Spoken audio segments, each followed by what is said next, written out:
Good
afternoon.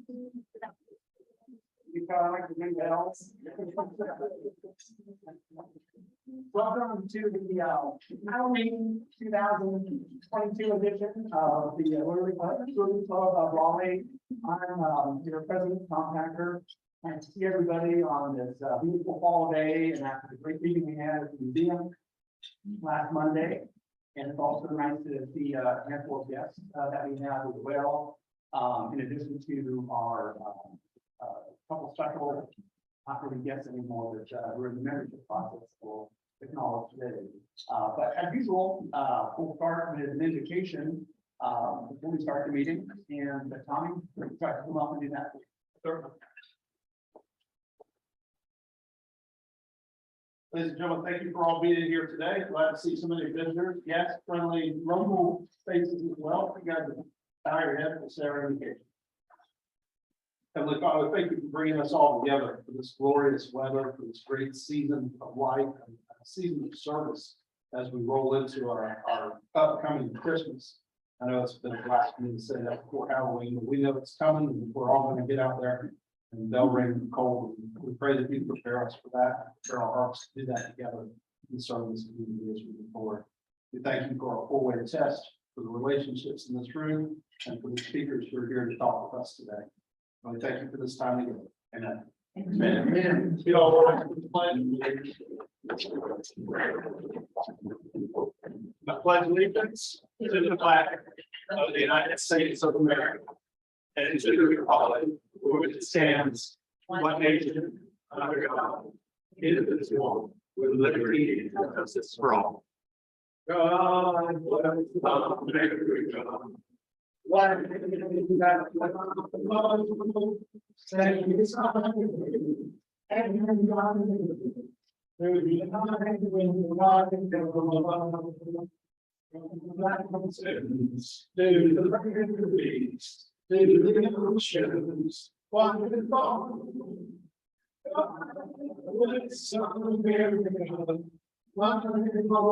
Sweet home.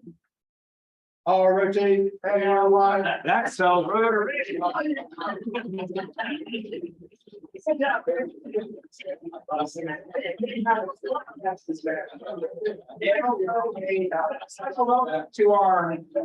members who are here with us on Zoom today. I'm not looking away from all of you, so I'm looking at them at our house. So hi, everybody, welcome. We have John Luke on the board today, playing DJ. So we'd like to start out with acknowledging our guests who are here today. And I think we have 3 or 4 guests. So now you're every second reading, so we're going to bring you up our members.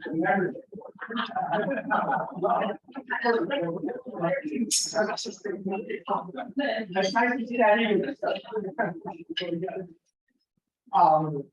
So why don't we start over? Everything, you Cable and Eric over there. I know we have a couple of guests. You want to come up and introduce yourself? Jennifer, you all right? You're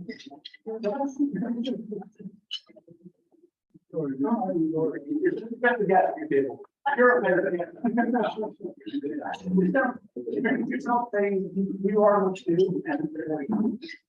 Everybody. Hi, everyone. My name is Jennifer Rodriguez. I work with Transworld Business Advisors. So I help entrepreneurs find businesses to buy or help business owners create an exit strategy or expand through franchise. Thank you, Jennifer.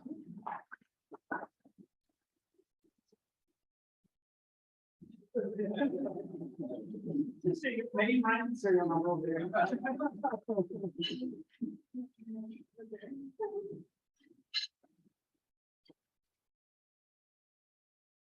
This is Frenchie.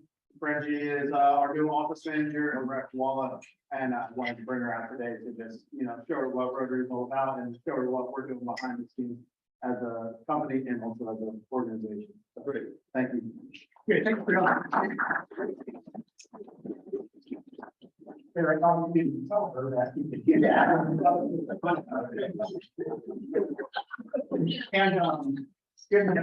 he's been carrying. How are we like to handle these? This is Freddie Martin, maybe I have Anderson. We're going to say Jen, that's where we're at, and kind of become golf buddy. I was a workout warrior, I was a hiker. The competition pretty politically, I thought we wanted today's speaker. Especially because I have those graciously tolerate is morally indefensible politically.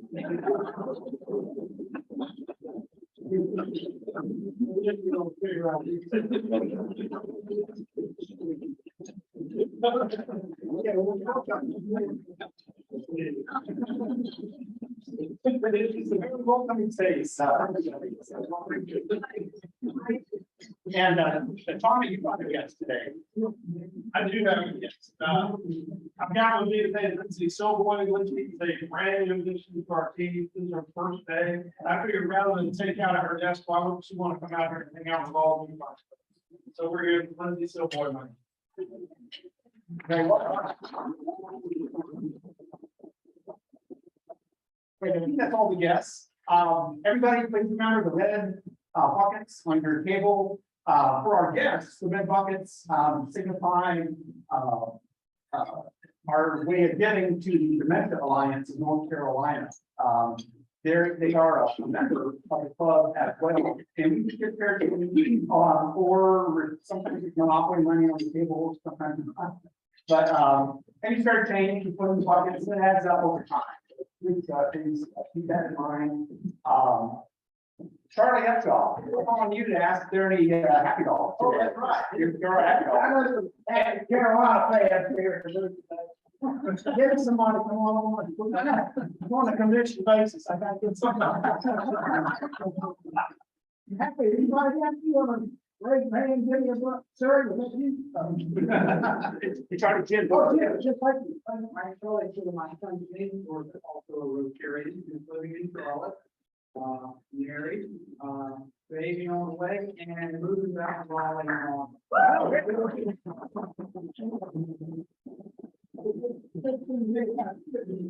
So I have and I don't have any national needs, so I will contribute.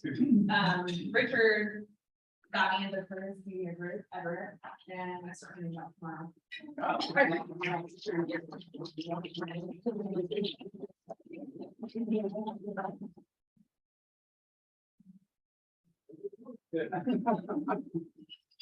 Okay, that's There's that person on here in your game center. That's right. That's right.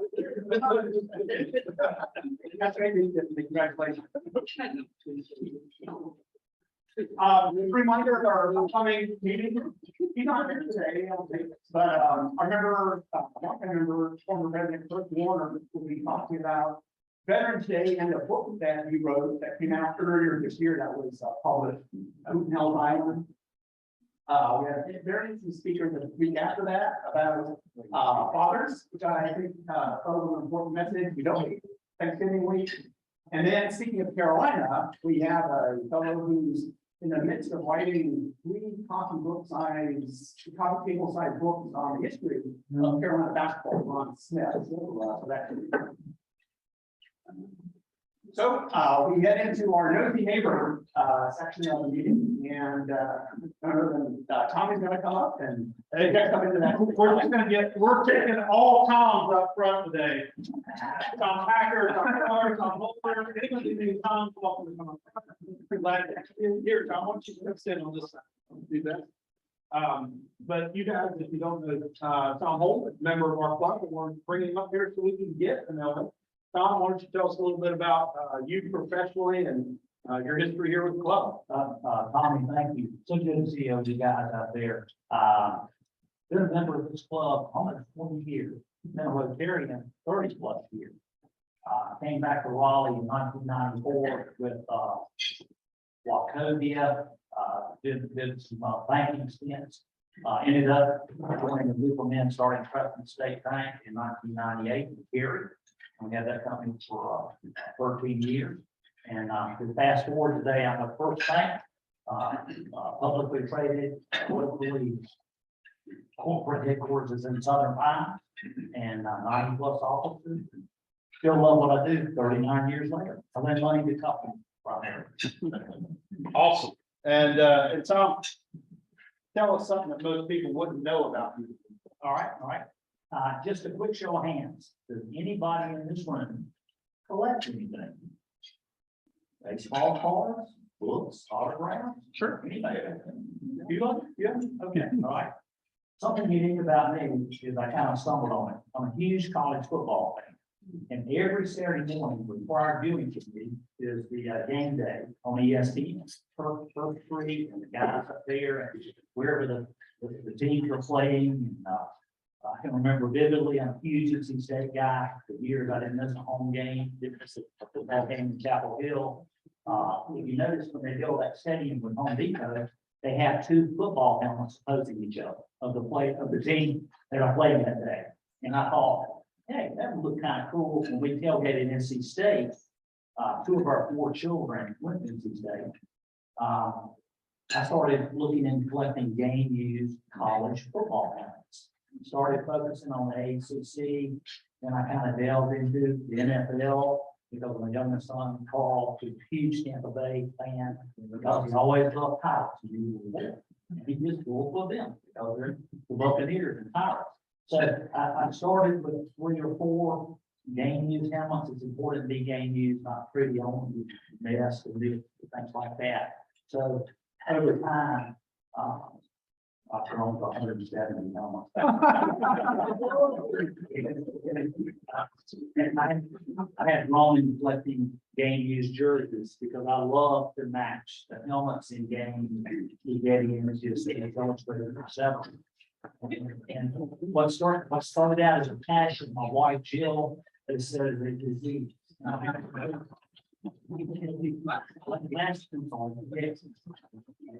Game used campers helmet. I think there's one that came off in the prematurely. I would love to have DJ Moore's video. But I started out with the game used state helmet at our tailgate table. And then it turned into fashionista. I mean, now they do uniforms on ESPN with what the different teams are wearing across the different conferences. And I've got 9. Hey, on any given Saturday, maybe we can see you mowing the lawn in one of those. Tom, you said 39 years of business, and 39 years of business, good or bad? Tell us about your most memorable one. I'm gonna mention a man who's a good friend. He helped me with what I'm gonna tell you today. Mike Paul. His father was Gary Paul. Used to be an S&B and passed away recently. Long story short, the phone rang one Saturday night, and Mike was putting together the nucleus of management team for Crescent State Bank, the headquarters here. So he called me up and we started talking about it, and I said, okay, I want to know more. So he wined and dined me and took me to breakfast at the Waffle House over across from Maryland College. He didn't have any money. It was to get little more pancakes and all that. It's just a great memory that he and I shared. And we started that bank in 1999. Some of my fellow Rotarians invested in it. Some made some money, some didn't make any money. But as a young 40-year-old, I didn't know what I didn't know. We always publicly traded. We never wanted to be traded stock and falls like that. We're always on pink sheets or NASDAQ until we have enough volume to get on the exchange. You can look up and see how we change and buy and sell as you needed to. But we grew to 16 offices in 7 counties. And that's where I had the most fun in my work experience and no regrets. And last thing I'll tell some young folks in here, if you get a chance to do your own thing, do your own business, whatever it is, go do it, go try it. Just have that plan A. If it doesn't work out, you don't bankrupt. I didn't think the bank would fail. I think I could go win money for somebody else. And that was my best experience. Had a lot of fun doing that. Guys, if you get a chance to connect with him, Mr. Tom Holder.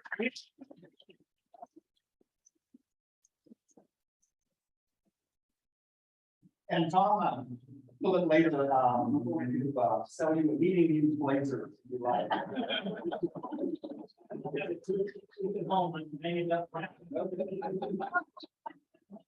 All right, Harrison Turner, our manager. Harrison.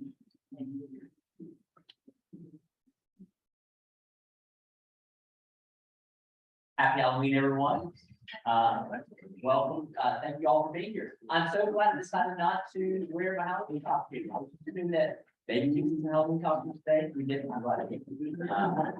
Anyway, so glad that you all are here. Hello to everyone on Zoom. Thank you all for being here as well. We have a couple things to do today. First, second, Dr. Carter, you can come on out here. And as you saw, she is enthusiastic. Really, I'm excited to have her work at club. That's the thing. So, You're very welcome. so Dr. Carter is sponsored by Mark Hackett and serves as Vice President of Institutional Advancement and Marketing Communications at St. Augustine University. Dr. Carter, what excites you about going to the club? Well, community service and giving is a part of my foundation. And I'm a firm believer that service is the rent we pay for our time on earth. And I am very familiar with the Rotary. I came here from Detroit, Michigan. I've been in Raleigh for 1 year and I love it. And, so I'm very familiar with the history of the Rotary and what they do. And so that was one of the things that I wanted to do when I got here, is become involved.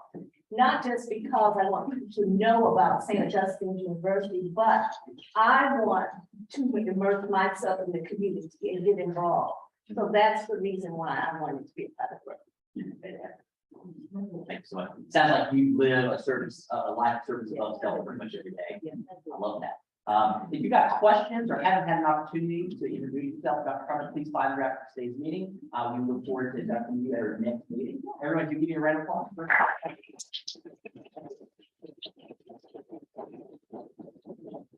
And speaking of inductions, we have an inductions next. So if I could get Richard to come up front, and Braxton, if you would come up this front as well.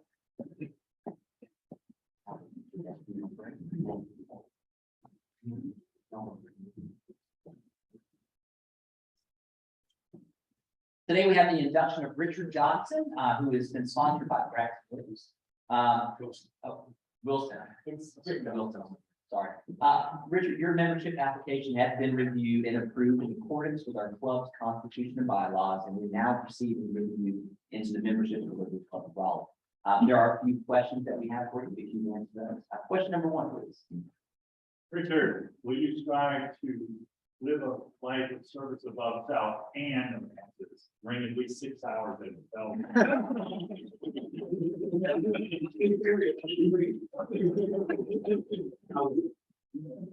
6 hours, he said, I will.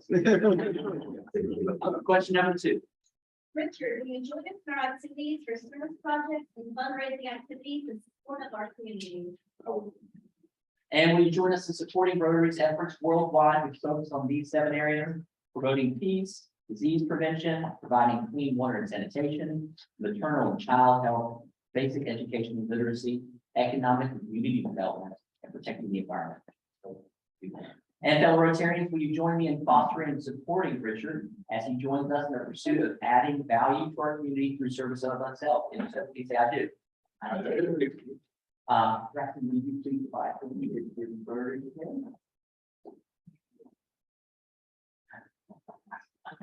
Richard, you're a Rotarian, but we're glad to have you part of our club. And everyone, if you please join me in welcoming Richard.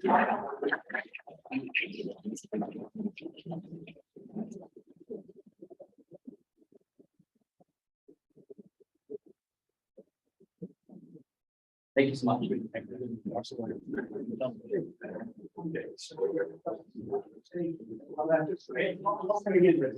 Eric. Richard, Aaron, our service chair, here today. As you may know, he just started a new job today.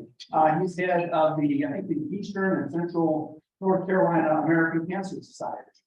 He left his job and today's his first day at work, so he couldn't quite slip away. But I thought I'd step in and make a couple comments about service. You'll be getting a sign up notice about this on Wednesday, but our next service project is November 12th.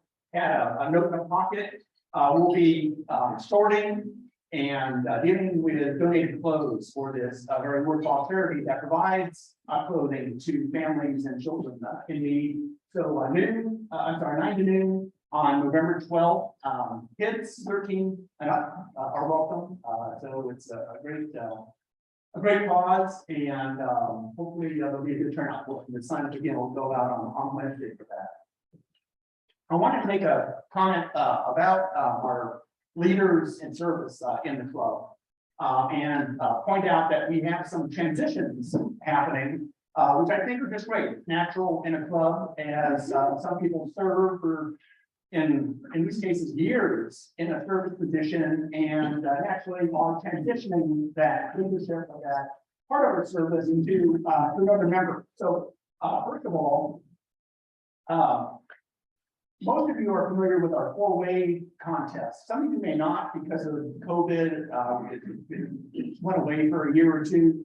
But we have competition among 7th and 8th graders who write a 500-word or less essay on what the 4-way test means to them and how they can incorporate that into their lives. We really have, over the years, received some just very compelling submissions from these 12 and 13-year-old kids. And anyway, it does take time and effort to set up that competition. We've done it in the past with Martin Middle School. We hope to continue that. But Eric Stevens has handled that for several years now. But he's transitioning that. He's still in charge of it this year, but then he's transitioning it to our AV operator, John Luke, Boss, who will take it over. So we're very appreciative to John Luke for taking over this, hopefully for years to come, and hopefully you and us and the students will get a lot out of it. Next is the Salvation Army bell ringing, which has been a staple of our service and fundraising for the Salvation Army for decades and decades. And Bill Rohr has headed this up for as long as I can remember, as long as I've been a member of the club. And Bill will still be head of it this year, but his apprentice, if you will, is Kevin Summers, who will be taking over the reins of that and lead us after this year into the future of that. So Kevin, thank you for taking that. We'll acknowledge Bill later when he's here. You didn't know this, so I actually gave it to Bill. Oh, okay. Okay, so we'll circle it. And lastly, the third transition I wanted to mention is that we have the Wilson Heyman Vocational Service Leadership Award. Wilson Heyman is a former president of the club and a friend to everyone in the club. He had been a member for years and years until his untimely passing a couple of years or so ago. And so we named this award after Wilson. And Mark Hackett will explain in just a moment what it is and what we do. But Mark has been heading this award up for several years. But he is transitioning this responsibility to our member, Brandy Giroux, who has agreed to take it over. So that's just great as well to see that transition. Mark, I'm going to now, I think we're switching to your slides. So Mark is on Zoom. You want to say a few words about the Vocational Service Leadership Award? Sure. Thanks, Tom. Can everyone hear me okay? Yes. Great. Good afternoon, fellow Rotarians, and welcome aboard to Brandy. I'm glad to have you as co-chair. So for those of you who have a few gray hairs as I do, you heard this pitch for the last 7 years, but this is the 8th annual celebration of the Wilson Heyman Vocational Service Leadership Award. I can't see the chart. Go to chart. Yeah, I can see them. Chart 2, if you would. There you go.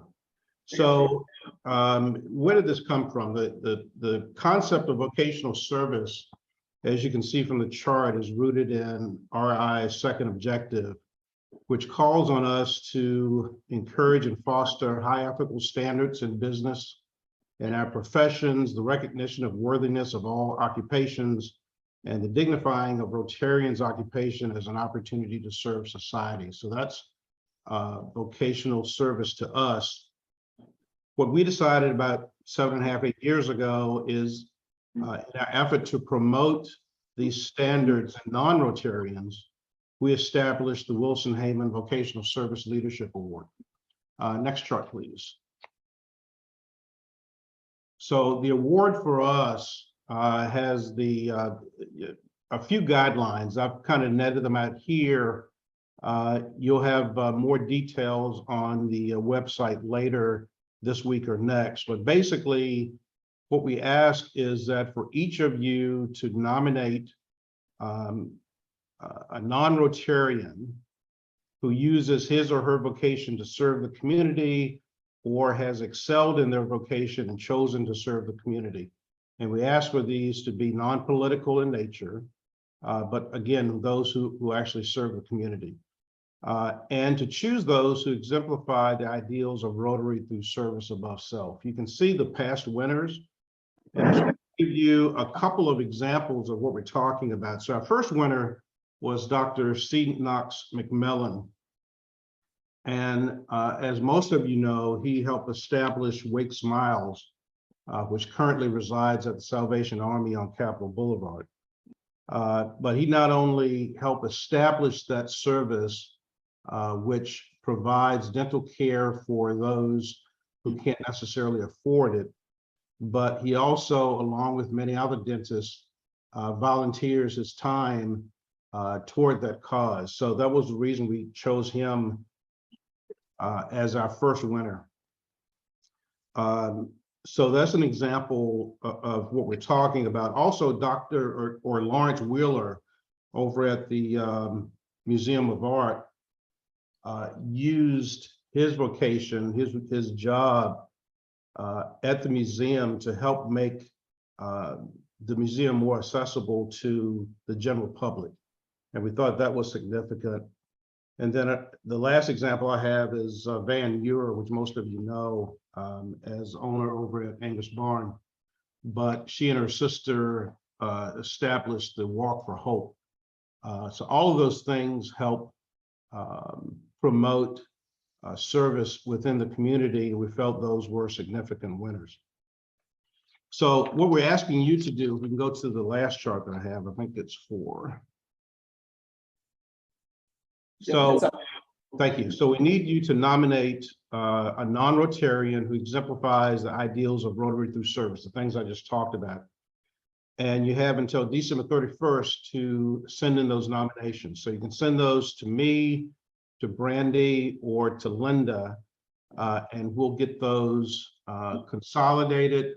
We'll establish an executive review board that will review those and make the determination of the award winner by about the middle of February.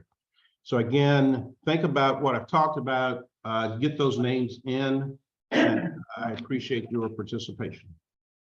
Thank you, Mark. Thanks, Tom. Okay, that's great. December 31st is the deadline, everybody.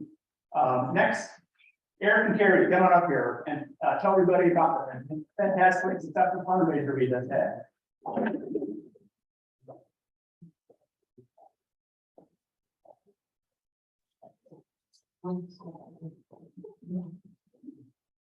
So, hey, everybody. Hi, everybody on Zoom. Thursday, we had our awesome fundraiser and Young Professionals Network members mingle. We got to speak with the doctors over in Jamaica with a few of the patients and patients' families. Well, like right after surgery, they were in surgeries. We also had polio, polio plus, and Lynn Carpenter, and like she had just gotten back from a trip out to Pakistan to give out vaccines for polio out there. And then we had the great Eric Larson, a member here, as all of you know, past president, and he gave a great speech about what we do as the Rotary Foundation and the different organizations that we benefit. So it was a great event. We had a good turnout. Thank you everybody that donated, and thank everybody that showed up, helped set up, helped tear down.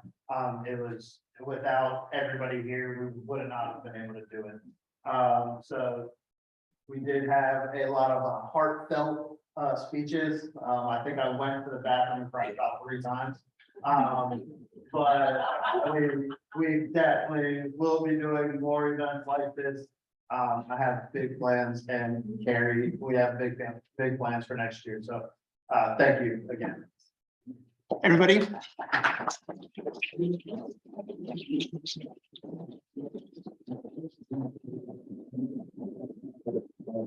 It takes a lot of work to put on the fundraiser, and Carrie and Eric did a great job. And first fundraiser of the year, and anyway, everybody, please give them another hand.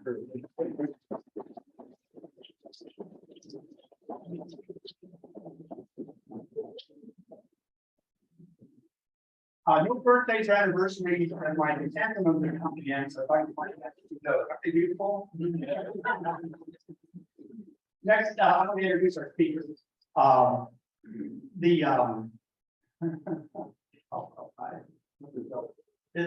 might be a typical Thanksgiving dinner, I don't know. We are, as I see it, a political safe space here at our meetings, our gatherings. We run the spectrum here and are welcoming to everybody. But Rotary International itself gives guidance to clubs, not to engage in political topics unnecessarily. As much as I love each of you here and enjoy talking with you, I would just soon not talk about politics at our meetings and talk about other things.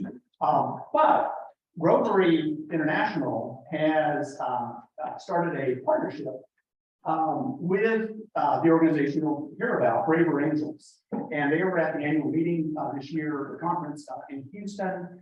And the goal is to promote skill sets in people and promote the idea that we can, outside of Rotary meetings, talk about politics with people of different political persuasions and backgrounds and live to tell the story of really friends. So Julie will explain more about that, but just by way of brief background, Julie's worked, it's Julie Boler, Boler, has worked with Braver Angels for over 4 years.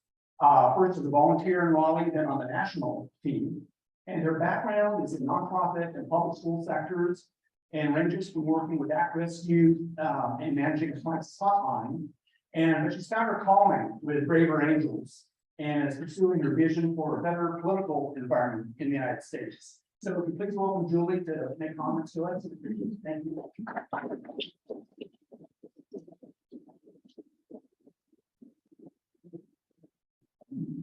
Thank you so much, Tom. Thanks for having me, everybody. You're very warm and welcoming, and I really appreciate that. Okay. So, okay, that's okay. I'm setting my own little timer here to keep me on pace. As Tom mentioned, we've been, Braver Angels has been connecting here and there with individual Rotary clubs across the country who are interested in a couple different ways. Some Rotary clubs are actually, I guess, depending on the environment you're in, the city you're in, starting to have a little bit of tension creep up within the club.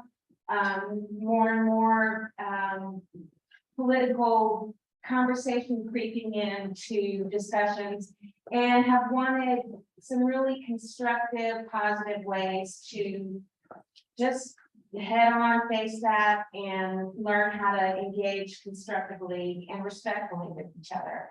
I can tell you my impression of Rotary is that you have so much to draw on as clubs, as organizations, just the history and the camaraderie and the shared purpose that I see in your clubs really gives you a lot of material that you can use to transcend political differences. And I absolutely respect what Tom described as your kind of climate here is, you know, that's not for inside these walls.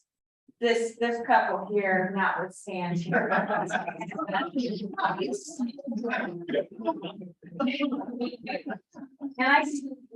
I'll tell you a couple little things about Braver Angels and how we started and who we are and what we do.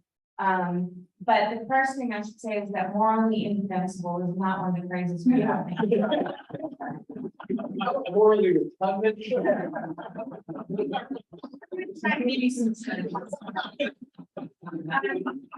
So we're a national nonprofit. We have now about 15,000 members across the country. We have alliances, which is what we call our chapters, in all 50 states, 83 in all, I think.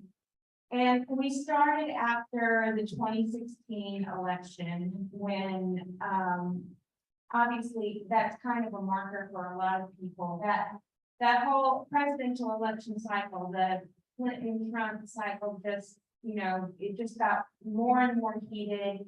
And we started seeing people cross lines with each other and lose friendships even, and, you know, have damaged relationships within families. And it was kind of beyond what most of us had experienced. And so our founders got together a group of about 6 Clinton supporters and 6 Trump supporters. This was after the election. And they came together for a weekend retreat, and they're still with us on Earth. And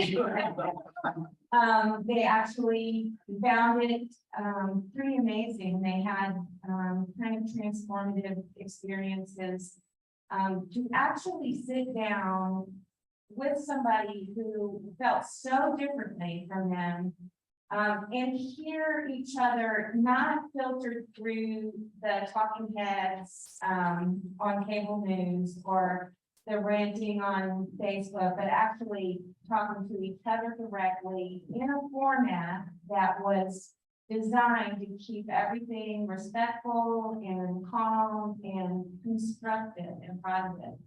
And it went really well, and we went on from there. The only other thing I'll tell you about the organization is that we have a very strong commitment to what we call the red-blue balance. What we did is bring together progressives and conservatives for conversations in workshops and in debates, styled a new way. We have the Brave Rangers debate, it's not your father's debate, and skills training sessions and book club discussions. And in every aspect of our work, our teams that come together for projects, our leadership, we are committed to engaging people from both red and blue to create and design our programming, to help write our articles and choose our podcast guests and so forth, so that we really have different perspectives coming. We're sort of walking the walk when we do that. And let's see, I think I'm gonna go through some of this a little bit quickly so that I can leave time for questions. The question that we get a lot is, why do this work? That comes from a lot of different angles. Some folks feel like it's pointless, that we're not going to come together. Some folks feel that it is not what they want to spend their energy on right now, coming together.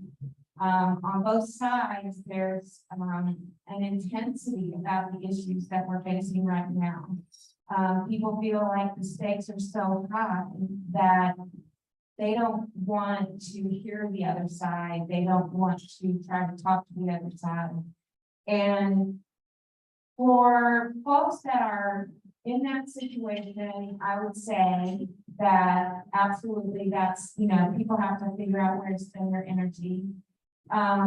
But if you are actually hoping to bring people around more to your point of view, which a lot of people feel they should do right now, are called to do, research shows that you're not going to do that through fighting. You're not going to do that on Facebook. You're not going to do that with gotcha questions at each other. And you're going to have a hope of doing that, and say now after 4 years, if you listen in a way that is not simultaneously prepping for your response, which is the way a lot of us have come to listen, and you speak not about what the other side is doing wrong, but about what you think is best for the country, why you think it would work, and most importantly, in the work that we do at Brave Angels,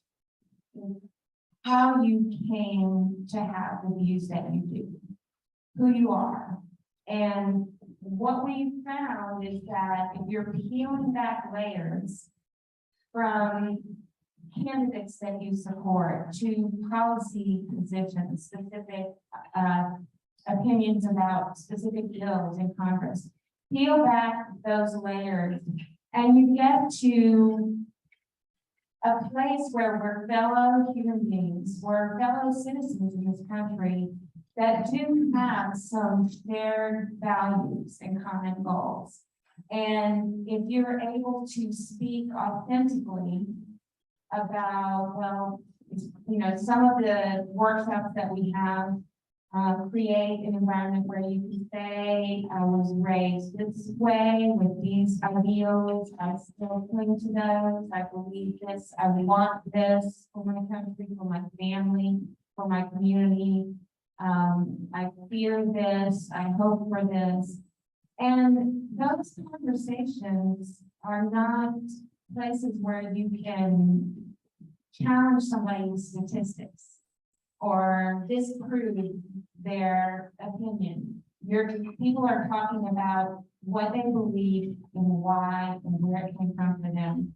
And if nothing else, there's a better understanding just over and over and over again in my experience.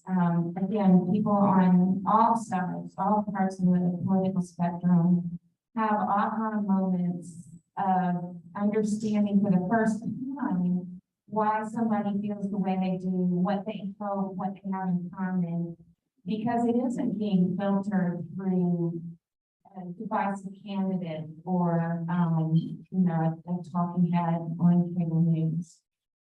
So another reason that people, another reason that a lot of people come and get engaged in this work is that they are experiencing damaged relationships in their own families, friendships that have, you know, fallen by the wayside. They're in silos sometimes of their own belief system and can feel themselves to be in an echo chamber and just want to keep themselves honest. You know, are we all agreeing with each other because now it's part of our identity, or are my ideas really sound, and am I willing to have somebody challenge me that doesn't have the same assumptions as me? To give you an example, I'll describe one of the skills sets that we talk about in one of our workshops. It's called Families in Politics. It's very popular right before Thanksgiving. And people need some tools to go into that dinner with. I absolutely love that. I need that picture. So this is just going to be a snapshot of one exercise in one workshop, but it teaches the LAP method, LAPP. And that stands for listen, acknowledge, pivot, and perspective. So I left some cards if anybody wants to contact me later and get more information about the specific methodology. It's kind of hard to do a presentation telling about it rather than have people do it. But the basic idea is that if you're in a conversation with somebody that is very opposed to your viewpoint and you want at least something to go well for a few minutes, there are some things you can do. The first one is listen, obviously, as I said earlier, not sitting there preparing your argument, but actually hearing what the other person is saying. It takes patience. It's not for the faint of heart sometimes. You're listening to somebody that you'd rather push aside, but the idea is that if you listen well, perhaps they will listen well. And there's a little more trust built and you can gain something from that conversation. Then acknowledge is, can't also stand for agree, but acknowledge is fine. It's the idea that after listening, before just jumping in with your own point of view, you demonstrate that you've heard what the other person has said. I hear that you feel X, Y, and Z, and not pivot, which is the next step, right at that moment. You can ask questions, you can stay with it, and the agree part can come from very basic agreement. it sounds like immigration is an intensely important issue to you. I feel the same way. It's a huge issue. You know, there are things that you can find to acknowledge between each other that show that you've listened and that you're not preparing to fight.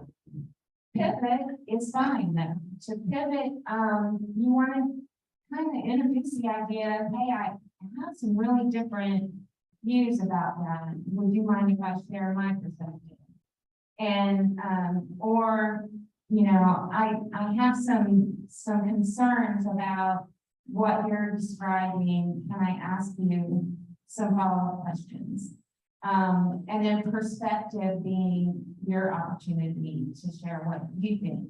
Now, obviously, that all falls into a neat acronym when I'm standing here describing it to you. And between the drumstick and the mashed potatoes, it's not always going to go that way.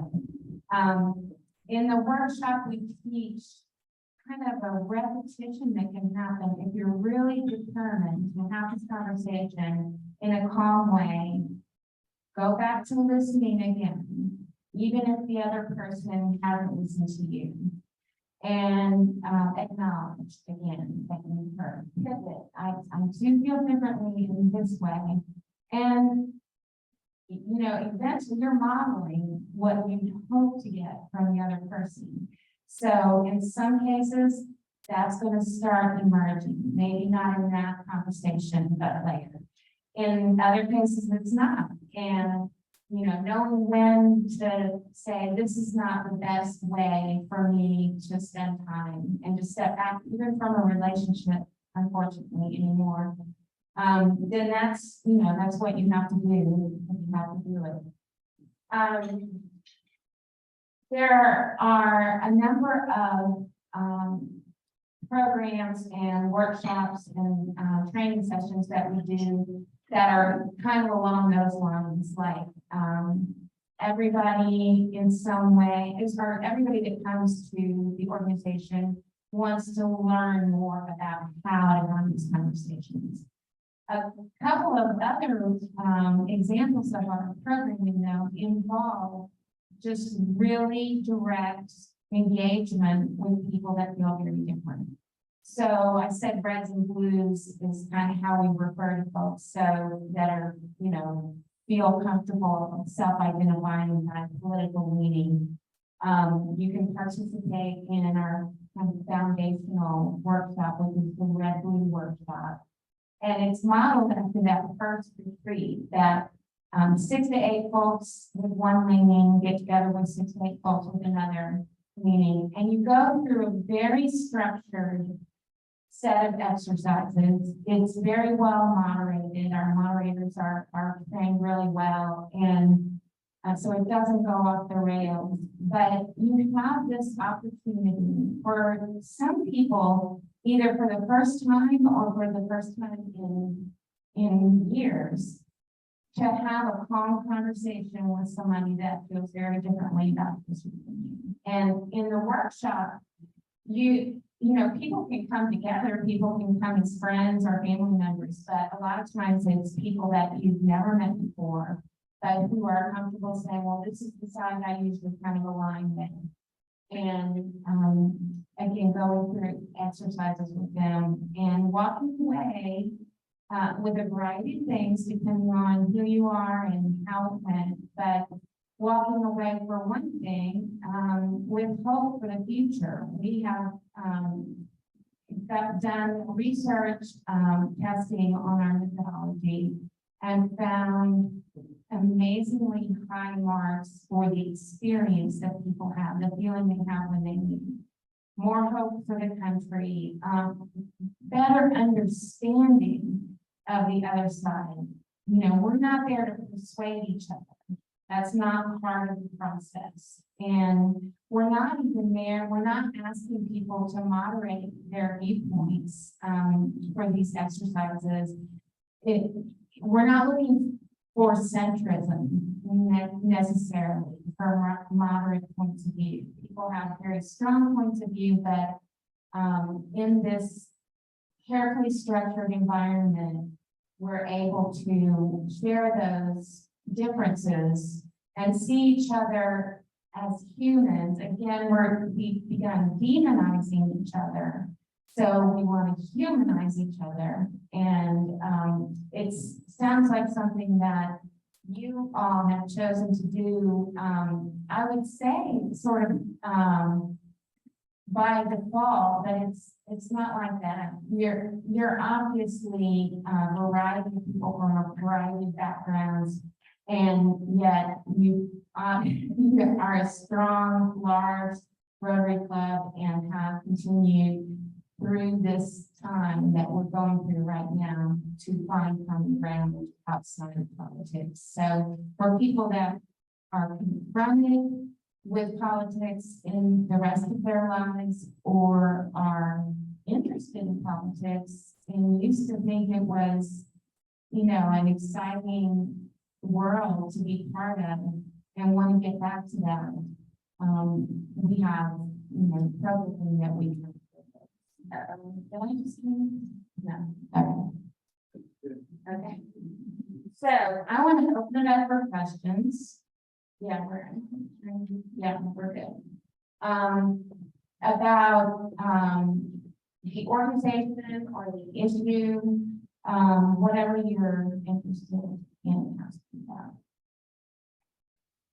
Yes. I understand what you say you do, but do people engage you guys, or how do you Yeah. get involved with That's a good question. So, if an individual joins Brave Angels, $12 a year, what a bargain. So I don't want any fishing on you can, go on our events page and find a variety of options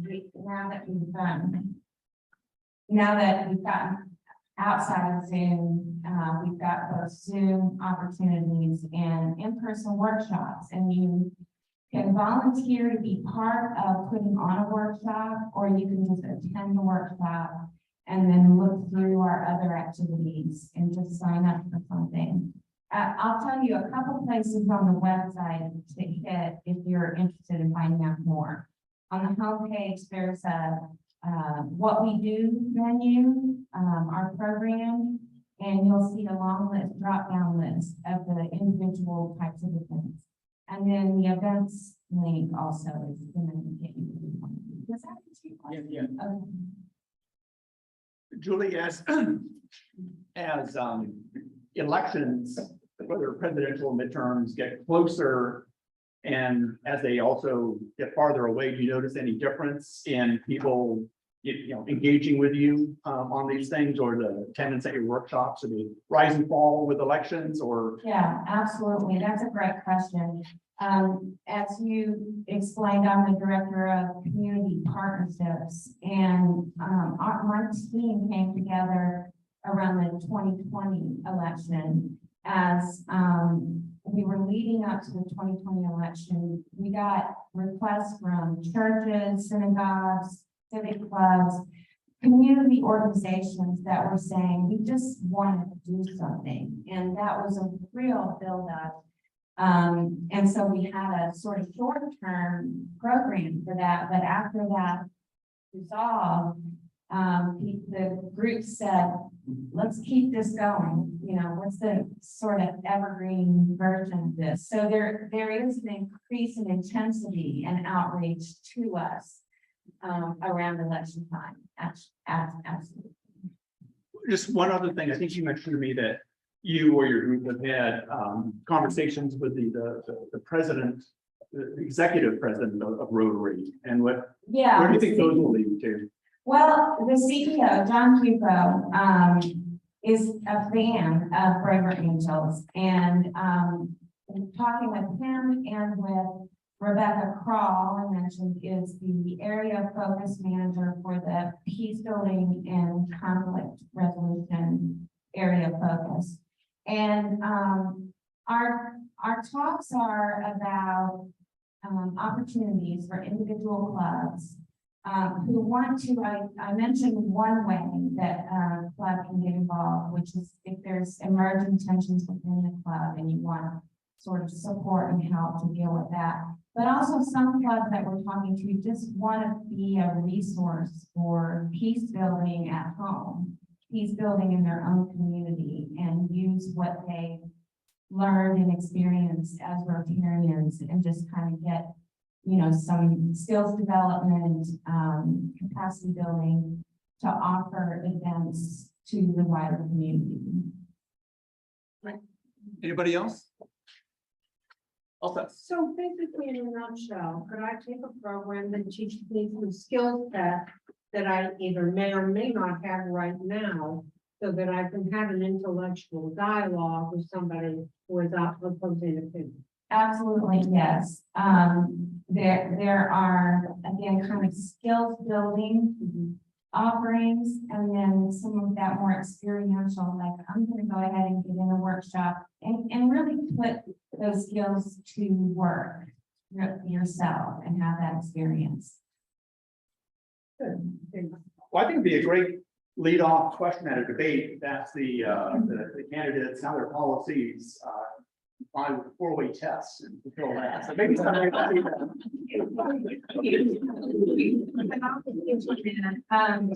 It's actually, we developed a candidate debate with this format, with these principles in mind. And each candidate has to agree to the terms of the format, but they've been happening all over the country. And as we know, candidate debates have just become, you know, pointless and stressful exercises. But if people are following this format, the four-way test would be a great one. Thank you all so much.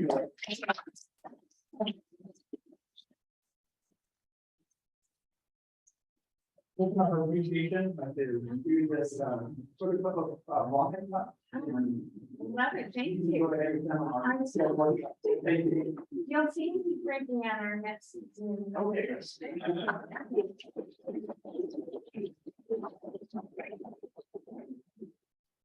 All right, everybody, please rise in the four-way test. Of the things, say, and do, is it the truth? Is it fair all concerned? Will it with the Christians will be beneficial to all concerned? Thank you, everybody. Okay.